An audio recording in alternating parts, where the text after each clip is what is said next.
Assalamualaikum warahmatullahi wabarakatuh. Salam sejahtera bagi kita semua. Perkenalkan, saya Asri Samsiar Ilmananda, ST.MT, dosen tetap Program Studi Sistem Informasi, Fakultas Teknologi Informasi, Universitas Merdeka Malang. Saat ini, saya sedang mengikuti proses sertifikasi dosen gelombang 1 yang diselenggarakan oleh Kemendikti-Saintek tahun 2025. Salah satu mata kuliah yang saya ampu yaitu Sistem Operasi. Mata kuliah Sistem Operasi merupakan mata kuliah wajib pada semester 3 dengan bobot sebesar 3 SKS. Mata kuliah Sistem Operasi membahas konsep dasar dan peran sistem operasi di dalam sistem komputer.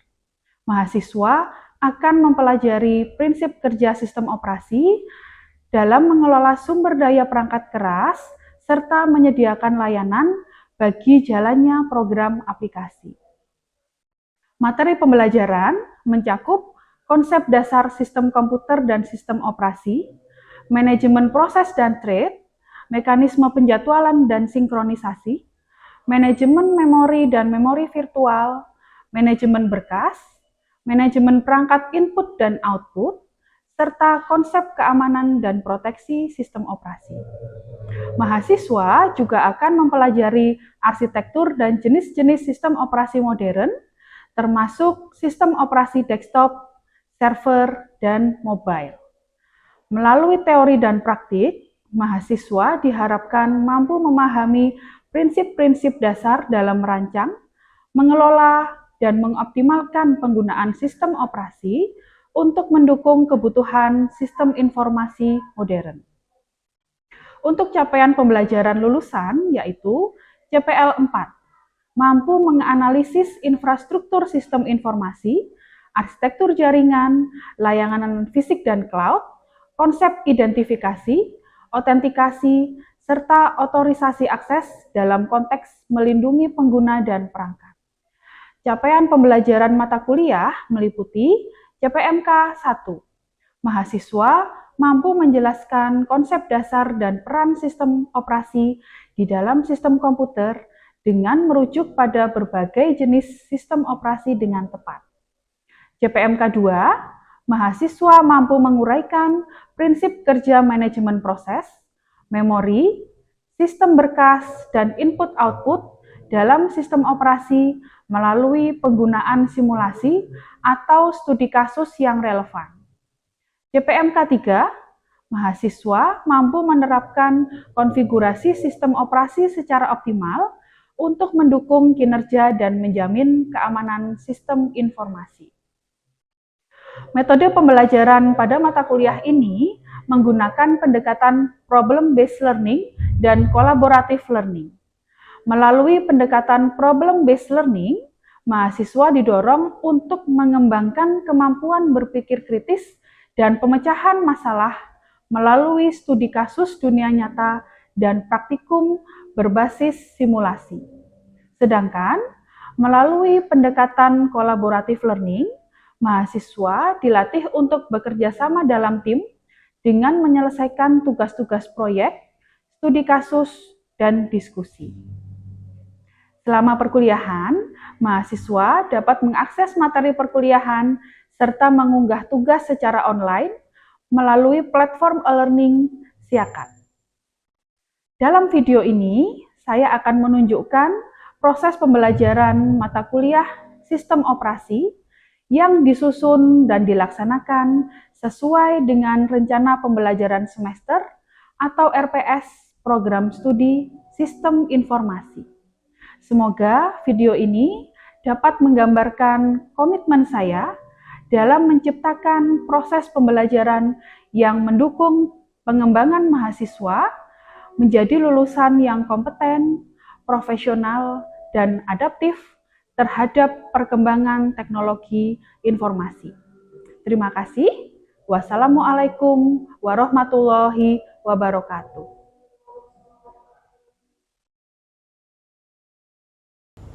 Baik, kita mulai. Assalamualaikum warahmatullahi wabarakatuh. Waalaikumsalam warahmatullahi wabarakatuh. Selamat pagi, salam sejahtera bagi kita semua. Bagaimana kabarnya teman-teman semua hari ini? Baik, Bu. Baik ya, semoga sehat-sehat semua ya. Nah, pada pagi hari ini kita akan melanjutkan materi kita pada mata kuliah sistem operasi.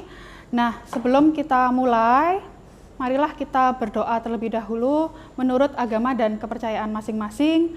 Berdoa dipersilahkan. Berdoa selesai. Oke, jadi pada pertemuan kedua kita hari ini, kita akan belajar mengenai konsep dasar sistem komputer dan sistem operasi. Nah, tujuan perkuliahan yang pertama adalah kita bisa memahami dan menjelaskan peran sistem operasi bagi sistem komputer. Kemudian yang kedua, kita bisa memahami dan menjelaskan mengenai sejarah dan perkembangan sistem operasi.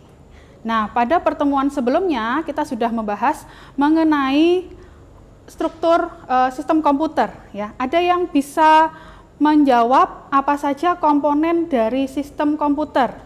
Silahkan. Ya.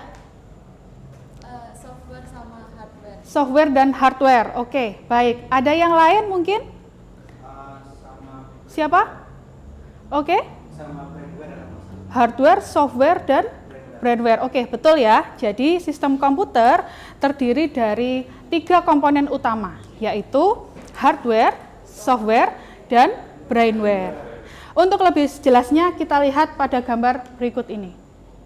Nah, pada lapisan di bawah dari sistem komputer ada hardware komputer. Hardware komputer itu adalah diantaranya ada CPU, ada memori, ada storage, ada perangkat input-output, dan ada perangkat peripheral lainnya.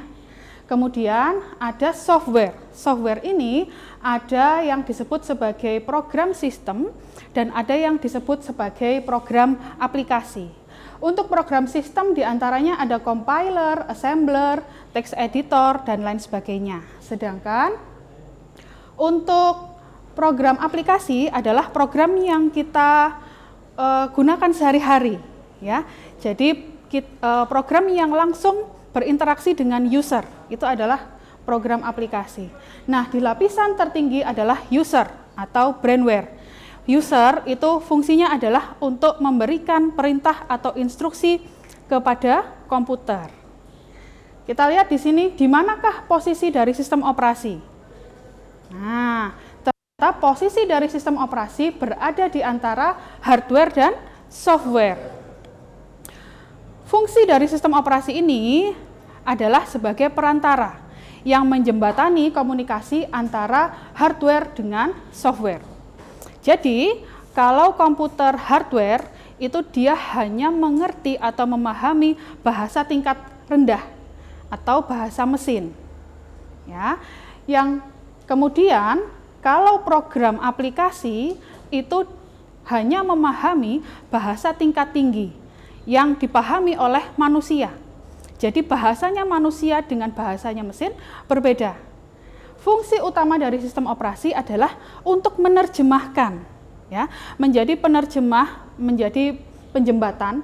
Bagaimana caranya supaya instruksi-instruksi yang diberikan oleh user dalam bahasa tingkat tinggi bisa diterjemahkan oleh sistem operasi menjadi bahasa mesin yang dipahami oleh komputer dan pada akhirnya komputer bisa menjalankan instruksi tersebut. Itu ya. Nah, jadi ternyata sistem operasi memiliki peranan yang sangat penting di dalam sistem komputer. Karena fungsinya adalah sebagai penjembatan, sebagai perantara. Nah, sampai sini ada yang ditanyakan? Tidak ada? Oke, kita lanjutkan ke materi selanjutnya. Nah, kita akan belajar mengenai tren teknologi komputer saat ini. Ya, mungkin gambarnya terlalu kecil, tapi di sini menjelaskan adalah gambar dari Moore's Law atau hukum Moore. Hukum Moore menyatakan bahwa jumlah transistor di dalam satu chip prosesor itu berlipat ganda setiap 2 tahun.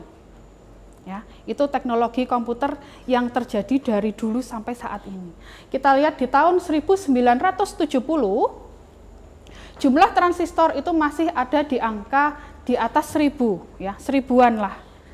Dan dia selalu berlipat ganda setiap 2 tahun, sehingga pada tahun 2020 kita lihat posisi jumlah transistor di dalam satu chip prosesor mencapai 50 miliar. Jadi transistor ini adalah salah satu komponen utama yang membentuk sebuah prosesor. Semakin banyak transistor artinya semakin kompleks juga pekerjaan atau instruksi yang bisa dikerjakan oleh komputer. Gitu. Nah, kita lihat gambar berikutnya. Gambar berikutnya ini adalah Bell's Law atau hukum Bell. Hukum Bell ini menyatakan bahwa kelas komputer itu terbentuk setiap 1 dekade atau setiap 10 tahun. Ya, jadi kelas komputer itu berubah, selalu terbentuk setiap 10 tahun sekali. Komputer itu juga mengalami perkembangan dari yang awalnya ukurannya sangat besar, ya, menjadi ukurannya semakin lama semakin kecil. Ya, didukung oleh jumlah transistor tadi yang mengalami semakin lama semakin banyak di dalam satu chip. Nah, di sini kita lihat pada tahun 1960 komputer kelasnya adalah mainframe, di mana mainframe ini satu komputer digunakan oleh satu perusahaan. Jadi sangat banyak sekali pengguna yang menggunakan komputer ini. Ya, selanjutnya semakin lama ukuran komputer semakin kecil hingga kita bisa lihat pada tahun 1990 kelas komputer baru terbentuk yaitu laptop. Ya, di mana laptop ini sudah mulai digunakan secara personal. Satu komputer digunakan oleh satu orang. Ya kan? Dan semakin lama, nah kita lihat di sini di tahun 2000-an muncul kelas baru yaitu smartphone. Yang dulunya komputer tidak bisa kita bawa kemana-mana, ukurannya sangat besar. Di tahun 2000-an komputer sudah bisa kita genggam. Nah, di kelas smartphone ini ya, tidak hanya satu orang punya satu komputer atau satu orang punya satu device. Tapi satu orang bisa punya lebih dari satu device, satu komputer. Jadi teknologi sangat berkembang seperti itu. Ya. Sampai di tahun berikutnya kita bisa menyatakan bahwa ternyata satu orang bisa punya lebih dari satu device. Itulah perkembangan teknologi yang ada hingga saat ini. Nah, ternyata perkembangan teknologi komputer yang ada itulah yang mendukung bagaimana supaya sistem operasi itu bisa berkembang. Jadi perkembangan sistem operasi itu bisa berkembang karena adanya perkembangan teknologi, khususnya teknologi komputer. Gitu. Nah, kita lihat ini adalah sejarah perkembangan dari sistem komputer, sekaligus nanti sistem operasi. Pada tahun 1940-an, itu komputer belum mengenal yang namanya sistem operasi. Jadi belum ada sistem operasi pada tahun 1940-an. Kemudian di tahun 1950-an mulai ada yang disebut sebagai batch processing system. Sistem ini bukan sistem operasi, tapi mulai muncul fungsi-fungsi dasar dari sistem operasi. Kemudian pada tahun 1969 mulai ada sistem operasi, tapi sistem operasinya masih berbasis command line. Atau dia hanya bisa kita gunakan komen untuk menjalankan instruksi. Kemudian di tahun 1980-an sistem operasi mulai berkembang lagi dari yang awalnya command line interface menjadi graphical user interface hingga yang saat ini sudah kita gunakan. Nah, kita lihat penjelasannya dari awal ya. Jadi pada komputer generasi pertama ini muncul di tahun 1945 hingga 1955. Pada waktu itu belum ada transistor sehingga komponennya masih berupa tabung hampa udara. Ukurannya sangat besar kemudian belum ada sistem operasi pada masa itu, kemudian bahasa pemrograman juga belum dikenal. Komputer hanya bisa menjalankan satu perintah per satu waktu. Perintahnya apa? Perintahnya hanya perintah sederhana saja, yaitu menjalankan operasi aritmatika, mulai penjumlahan, pengurangan, perkalian, dan pembagian. Nah, instruksi atau perintah yang akan dimasukkan ke dalam komputer itu harus dimasukkan ke dalam plugboard, ya. Kemudian instruksi itu akan dijalankan satu per satu. Jadi satu instruksi berjalan, seperti itu. Contohnya adalah ENIAC. Nah, ENIAC ini digunakan pada waktu itu ya, pada masa itu di Perang Dunia Kedua, ya, digunakan oleh militer untuk menghitung jarak tembak peluru supaya mencapai target. Salah satu gunanya untuk itu. Ya. Gambarnya seperti apa untuk ENIAC? Kita lihat gambarnya. Komputer masih seperti ini gambarnya. Ini komputer pada masa Perang Dunia Kedua, tahun 1940-an. Nah, kemudian berkembanglah di komputer generasi kedua pada tahun 1955 hingga 1965. Komponen utamanya sudah transistor. Ya, kemudian perintah atau instruksi yang diberikan oleh pengguna bisa beberapa, jadi tidak hanya satu, tapi bisa kumpulan dari instruksi-instruksi yang pada masa itu disebut sebagai job. Jadi job ini adalah kumpulan dari instruksi-instruksi. Nah, yang menjalankan job-job ini adalah batch system tadi. Nah, waktu itu belum ada sistem operasi, tapi fungsi dasar sudah ada nih. Ya, kemudian bahasa pemrograman pada masa itu hanya bahasa mesin saja atau bahasa tingkat rendah. Contohnya adalah bahasa Fortran dan bahasa assembly. Inputnya menggunakan punch card. Jadi punch card ini bisa kita masukkan kumpulan dari instruksi-instruksi untuk dikerjakan secara berurutan. Jadi instruksi-instruksi itu akan dikerjakan secara berurutan di dalam komputer generasi kedua. Contohnya adalah IBM 7090. Kita lihat gambarnya IBM 7090, komputer generasi kedua. Ya, masih tidak bisa kita bawa-bawa juga kemana-mana ya. Jadi masih menempel seperti itu. Nah, ini adalah IBM 7090.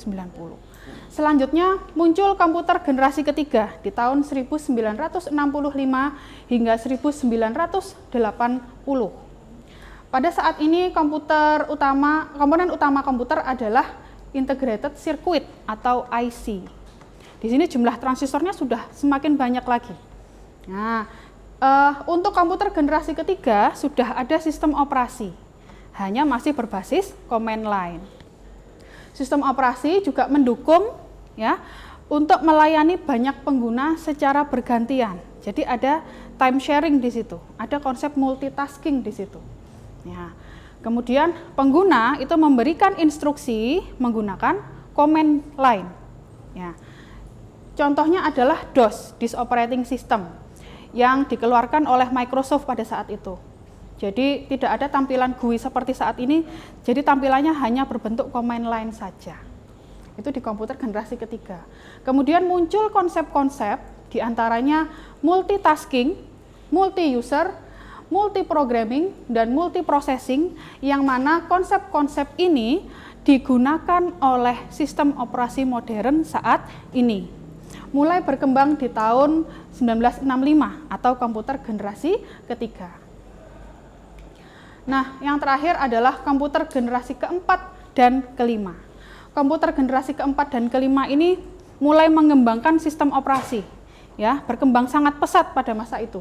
Di generasi keempat, komponen utamanya adalah Very Large Scale Integrated Circuit atau VLSI, dengan jumlah transistor yang lebih banyak lagi. Kemudian mulai muncul PC, jadi penggunaan personal komputer sudah mulai banyak digunakan karena harganya semakin murah, ya kan? Ukurannya semakin kecil bisa kita bawa sehingga memungkinkan pengguna itu bisa memiliki satu device. Mulai berkembang sistem operasi GUI, kemudian sistem operasi juga mendukung komunikasi antar komputer, ya, yang dihubungkan dengan jaringan komputer melalui protokol TCP/IP. Contohnya adalah sistem operasi Windows, Unix, dan lain-lain yang sudah kita gunakan sampai saat ini. Ya. Di komputer generasi kelima itu personal komputer semakin populer, semakin banyak digunakan, semakin banyak yang punya karena murah, ya. Jadi semakin lama itu spesifikasinya semakin tinggi, tapi harganya semakin murah. Itu ya kalau sekarang. Mulai muncul mikrokomputer dan developer sistem operasi itu berlomba-lomba untuk membuat sistem operasi yang user friendly. Supaya apa? Supaya banyak digunakan oleh penggunanya. Tuh. Ini di generasi kelima. Jadi fokusnya adalah pengembangan user interface pada komputer generasi kelima. Kemudian selanjutnya mulai berkembang sistem operasi untuk kebutuhan khusus. Contohnya adalah sistem operasi Android untuk mobile device atau untuk smartphone. Kemudian berkembang lagi sistem operasi yang khusus untuk sistem-sistem tertanam. Contohnya penggunaannya di mana? Penggunaannya bisa di peralatan medis, robotika, peralatan industri, dan lain sebagainya. Jadi khusus ada sistem operasi yang ditanamkan pada perangkat tersebut. Jadi tidak hanya pada komputer atau PC pada umumnya. Seperti itu. Sampai sini ada pertanyaan? Sudah cukup jelas ya? Oke, kalau begitu kita lanjutkan dengan diskusi. Ya, jadi saya minta silahkan teman-teman mencari referensi dari internet untuk menjelaskan perbedaan konsep-konsep berikut. Yang pertama, apa bedanya multitasking dengan multi-user? Kemudian yang kedua, apa perbedaan dari multi-programming dengan multi-processing? Ya. Silahkan kalian cari referensi di internet atau bisa berdiskusi dengan teman-teman. Oke, baik. Sudah? Oke. Baik, kita bahas ya. Yang pertama, yaitu apa perbedaan dari multitasking dengan multi-user? Silahkan yang bisa menjawab. Ya, silahkan. Perbedaan multi-user sama multitasking itu kalau misal kita fokus dari fungsinya, kalau multitasking dia itu memungkinkan satu pengguna bisa menjalankan beberapa tugas secara bersamaan. Untuk multi-user, memungkinkan banyak pengguna mengakses dari suatu sistem operasi secara bersamaan. Oke. Jadi multitasking dengan multi-user itu adalah konsep yang berbeda. Kalau multi-user itu adalah konsep di mana sebuah sistem bisa dijalankan oleh banyak pengguna secara sekaligus, secara bersamaan.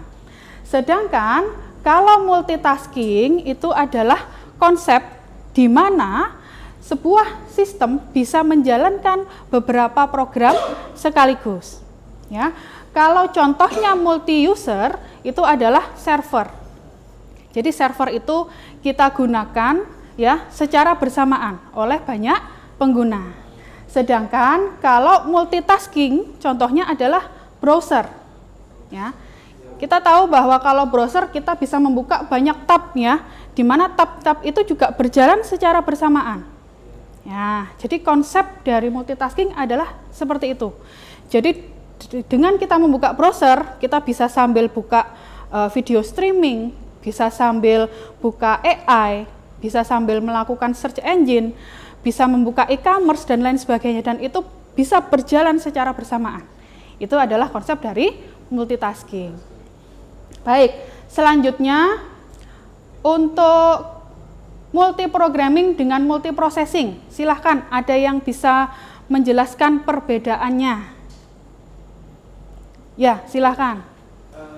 Jadi untuk multiprogramming dan multiprocessing itu tuh dua konsep berbeda dalam sebuah operasi yang berkaitan dengan cara menjalankan beberapa program atau proses. Untuk multiprogramming sendiri mungkin beberapa program berada dalam memori utama dan dijalankan secara bergantian pada satu CPU. Dan itu setelahnya untuk multiprocessing merujuk pada penggunaan lebih dari dalam satu sistem untuk menjalankan program secara paralel sehingga memungkinkan eksekusi beberapa program atau proses secara bersamaan. Baik, terima kasih ya. Jadi betul sekali, konsep multiprogramming dan multiprocessing juga berbeda. Kalau multiprogramming itu di mana sistem komputer bisa menjalankan beberapa program di dalam memori ya secara sekaligus. Meskipun begitu akan dieksekusi oleh CPU secara bergantian.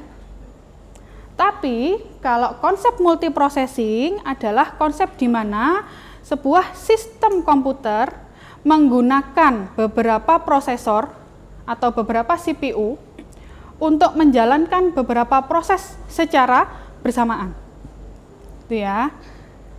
Baik, jadi kesimpulannya pada pertemuan hari ini kita dapat simpulkan bahwa sistem operasi itu berkembang ya karena dipengaruhi oleh sistem komputer. Adanya perkembangan sistem operasi itu sangat berpengaruh karena adanya perkembangan sistem komputer. Ya, jadi perkembangan sistem komputer itu mendukung adanya sistem operasi yang ada hingga saat ini. Gitu. Kemudian konsep-konsep dari sistem operasi modern saat ini yaitu diantaranya multitasking, multi-user, multiprogramming dengan multiprocessing itu bisa atau mungkin ada karena perkembangan teknologi yang ada hingga saat ini. Khususnya perkembangan teknologi komputer.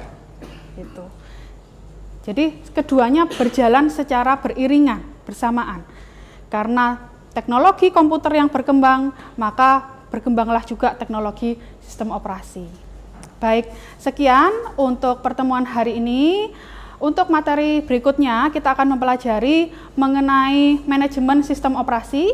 Jadi teman-teman silahkan bisa membuka materi yang ada di dalam e-learning Siakat. Saya akhiri pertemuan hari ini. Semoga ilmunya bermanfaat dan bisa menambah wawasan untuk teman-teman sekalian. Selamat pagi. Saya akhiri. Wassalamualaikum warahmatullahi wabarakatuh.